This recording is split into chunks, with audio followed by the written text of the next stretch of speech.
welcome to the Smart Publishing Impact Series. I'm Renee Loudermilk, Chief Editor at Smart Publishing, and this is the podcast where we explore all things writing, publishing, and the impact of storytelling. In each episode, I'll share insights and strategies to help you navigate the book journey, whether you're writing, publishing, or already an author. Plus, you'll hear from inspiring authors who are using their book to change lives. And if you're passionate about storytelling and ready to make an impact, be sure to subscribe, rate, and review. Now let's get started.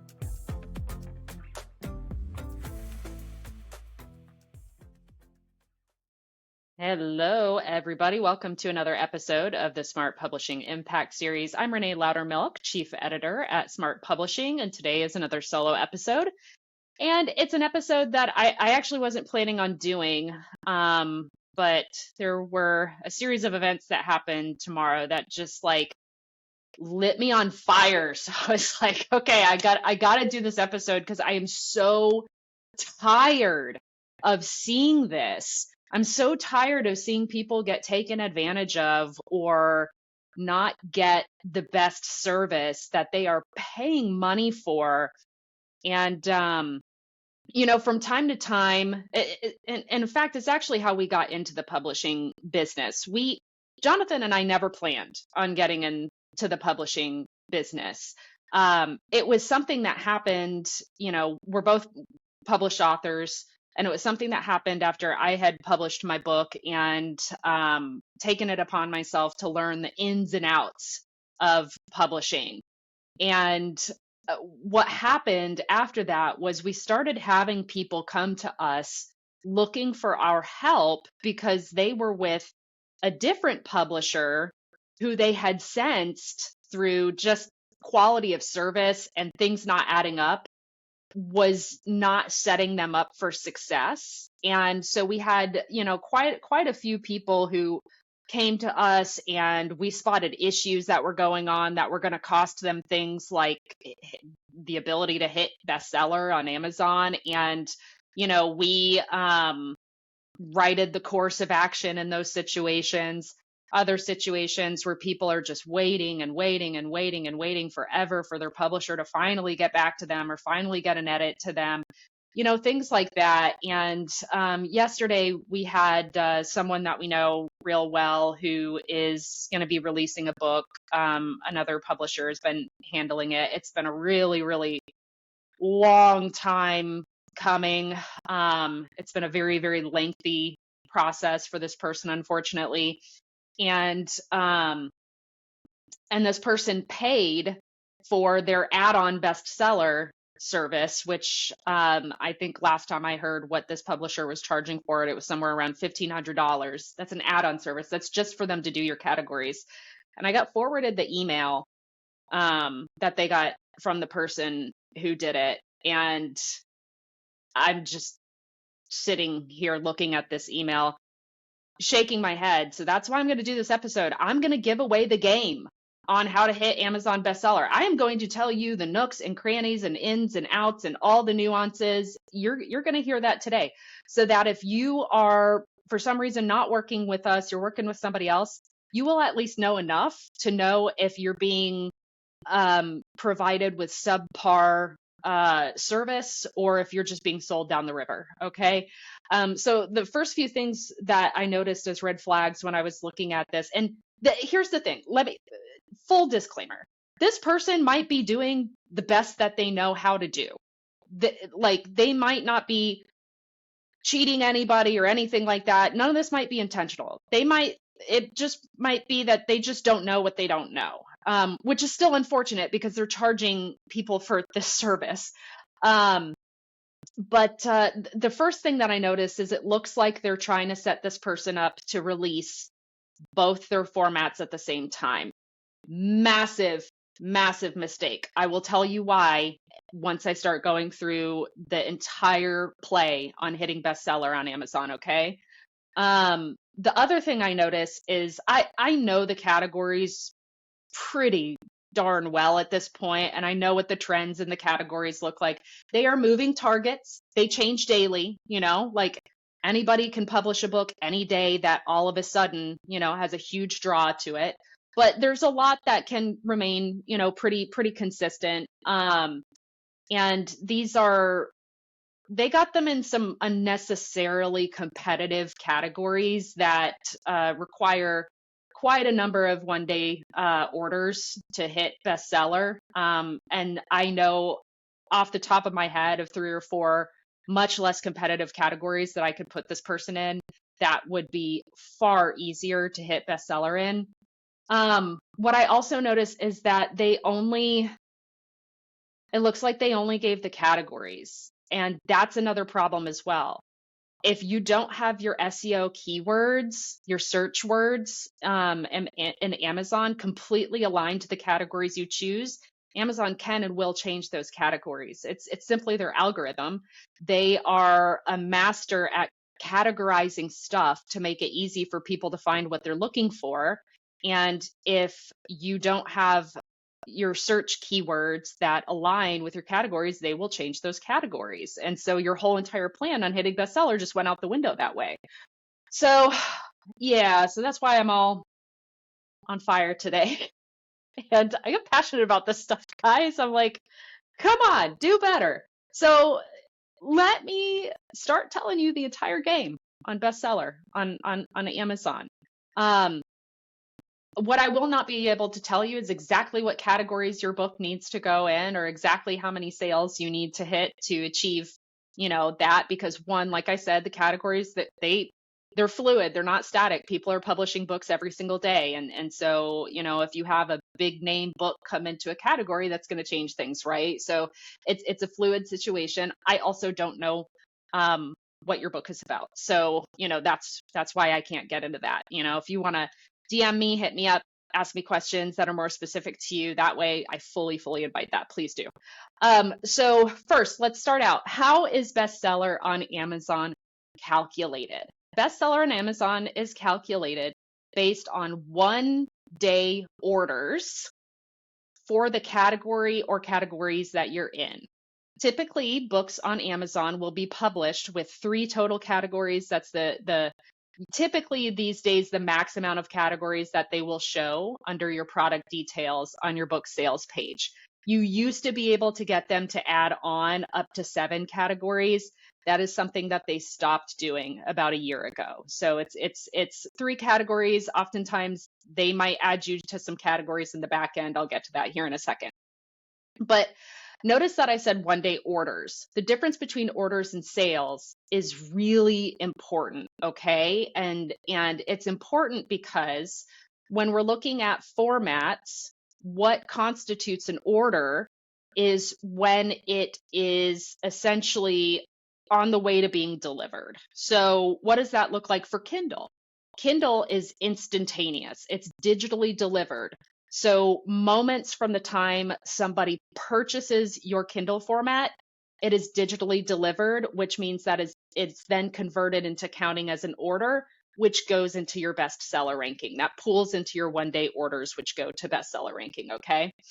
So if you're in a category that requires 100 to hit number 1 bestseller, then that will count as 1 of 100, all right? And you can't game it. You can't just order 100 of your own book, okay? It's per account. Also, paperback and hardcover. Let's talk about that. Let's talk about why you do not do your book release where you have those available. You want to do a 1-day Kindle only release is what you want to do. And here's why.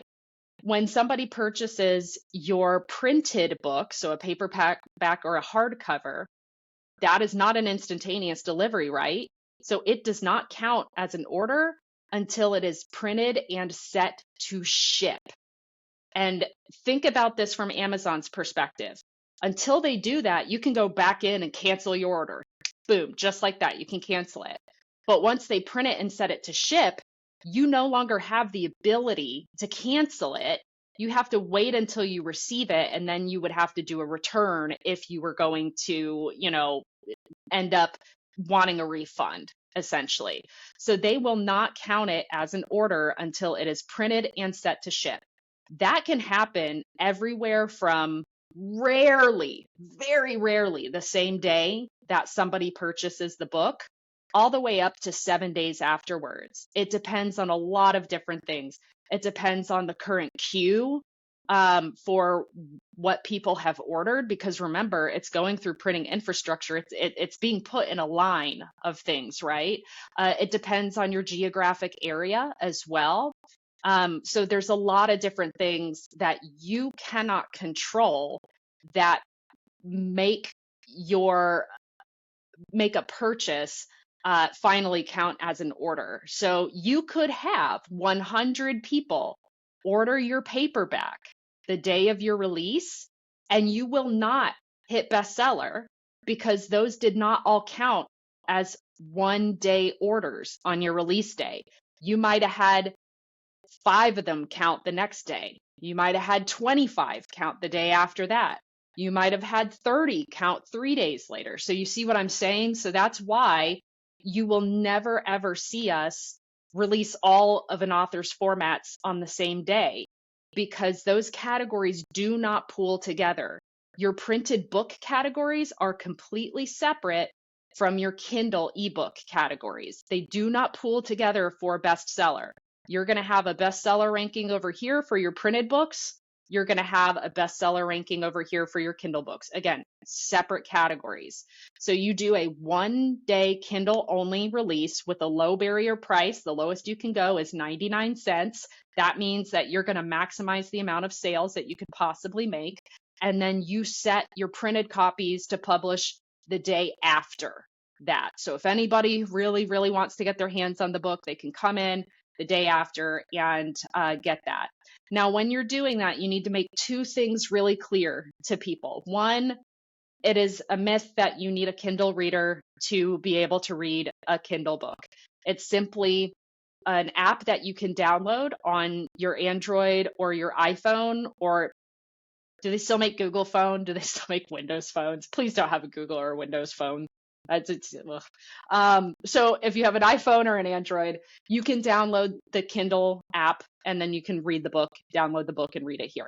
Another weird thing that happens is, unless somebody is a Kindle Unlimited member, if you have the Kindle app, you actually can't buy Kindle books through the Kindle app. I know it's so ridiculous, right? You also cannot buy Kindle books through the Amazon app. So the little Amazon app here that if you're watching, you can see me like holding it up. You can't buy Kindle books through there unless, of course, you're a Kindle Unlimited member. And so you need to make sure that people are using Amazon on their desktop computer or Amazon on the web browser in their phone. That will, and only that will let them purchase the Kindle. So it's something that we have worked into our scripts whenever we do a launch, so that it all of a sudden educates people on those 2 nuances. So those are nuances that you're going to need to let people know. So they're like, I tried to buy it and it won't let me buy it. Or, well, I don't have a Kindle reader, so I can't buy the Kindle format. Everybody can buy the Kindle format. Use the web browser. So that's why you want to do a Kindle only launch. Another thing, you're going to want to silent publish. I call it silent publish because don't tell anybody. You don't want them buying before your launch date, because again, you need all your sales to pool together. You need all those orders to pool together. Release it a week early, but tell nobody. So you might have, let's say that you're doing your launch on May 13th. You would set to silent publish your book. So your book is officially published a week earlier on May 6th. Okay. But again, I'm calling it silent publish because you're not telling anybody that it's actually available then, because you're trying to pool your sales. Why do you do that? Because it can sometimes take up to 7 days for your chosen categories to link to your book sales page. And again, bestseller ranking is through your categories. And so if your book doesn't have any categories linked to it, there is no bestseller ranking. So you want to give it that time ahead of your launch to absolutely 100% make sure that those categories get linked to your book's sales page so that you have a bestseller ranking and you show up in bestseller ranking. Where do you find that? Again, just scroll down to your product details. It's under the product details.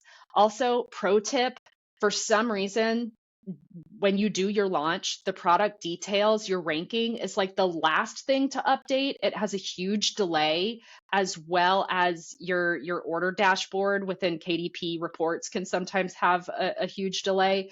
But if you click on the hyperlink and the product details for your categories, that's an actually more updated view. So all the time we've had authors where they're like, oh, I'm still ranked as number 9 in this category. And I go and I click on the category and it puts you on the category's bestseller page, and boom, there they are at number 1.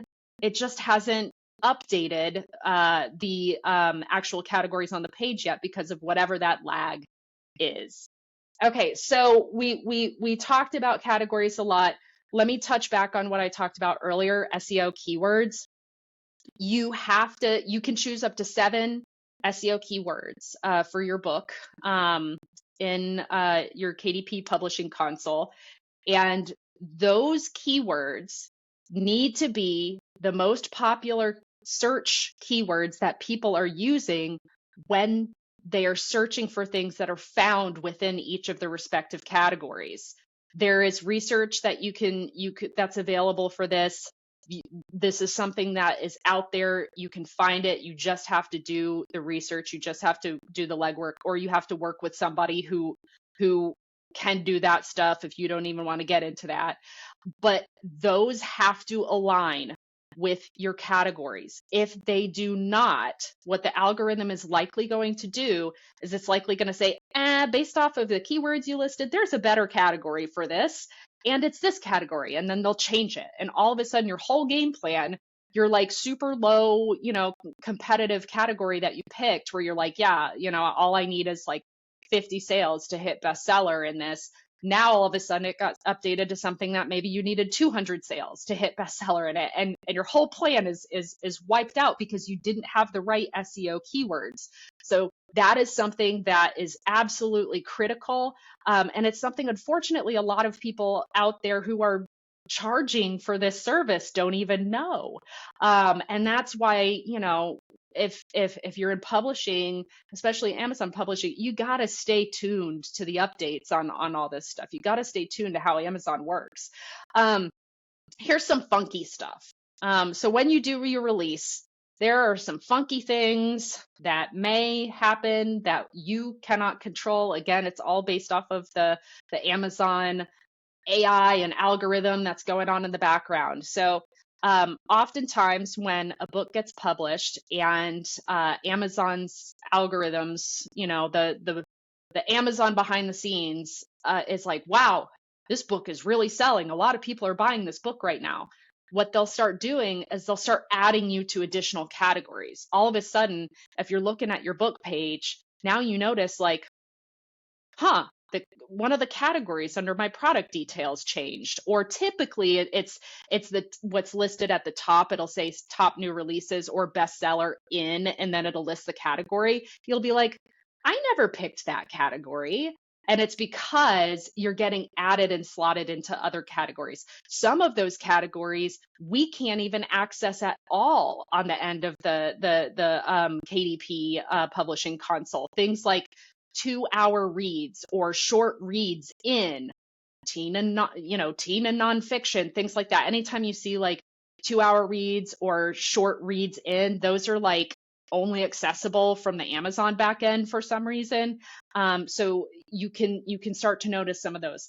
Another thing I've noticed lately, and this has been in about the past 3 to 6 months, I think there's some kind of issue that's happening with the algorithm that is making a mistake to where print categories are, for some reason, like one of them will show up on the Kindle format, even though it's not a Kindle category. There's some kind of coding error or algorithm error that is going on to make one of the print book selected categories show up under the Kindle product details in the 3 listed categories. So that's also why if you're releasing multiple formats, you can't just like, I'm going to throw this into any book categories. You have to be really careful about your book categories too, because book categories are way more competitive than Kindle categories. And that's probably because there's a lot more Kindle categories and more nuance, more subgenres and things like that in Kindle than there are in, print book. But that's also why you have to be really careful that you don't just willy-nilly throw yourself into a 1,000 or a 1,500 sale per day, order per day category in the print book, because there is a possibility that that error happens and whoop, it shows up under your Kindle categories, and now your Kindle orders are being judged off of what's actually a print book thing. We've sent all this stuff to KDP support before, and it's like a black hole. Half the time you send stuff to KDP support, they're either like, I don't know what's going on, or that looks normal to me, or you never even hear anything back. So it's not a great resource, unfortunately. I wish it was. We're actually seeing this with an author right now, and because we were really selective in how we picked his paper back and hardcover, again, print. There's not a separate one for paperback and hardcover. Paperback and hardcover both go under what's called a book category versus a Kindle category. We were really selective with how we picked his. And so it's not like a huge difference in the amount of orders that he's going to need to hit bestseller, because we knew that that might happen, and that that's not something that anybody besides whoever does the coding in Amazon can control. And again, remember, it updates daily. A lot of them remain and trend in similar ways over time. So for example, there are categories that I've been using for a couple of years now, honestly, where the amount of orders that you need to hit bestseller has fluctuated by maybe like 5 in that span of time. There are others, however, where, a year and a half ago, it was around, let's just say 25. It was like a super low competitive category. And then all of a sudden it beefed up to like over 150. And that's because somebody who was really driving book sales published a book and put it in that category. So just so you know, it's not a static thing. It's a moving target. And that's why you have to, you got to be pretty vigilant with the process, and you got to check in, and you got to check in again, and you got to rerun them and everything. Yeah, I think that's the game. I looked at my list here and I'm like, well, I already covered adding, how the categories can get added mid-release, and where you find your categories and product details. But yeah, that's it. That's Amazon bestseller. That's all the nuances, the weird things, the funky things. I just really felt strongly after yesterday that I wanted to give this information away. Like, it's not a secret. Some people harbor it as like a close secret and stuff. Too bad, so sad. I just let the cat out of the bag. Knowledge is power. I just don't want people to be taken advantage of. I want people to at least know enough to know if they're not getting a good service or if they're being taken advantage of. So I really, really hope that this helps somebody.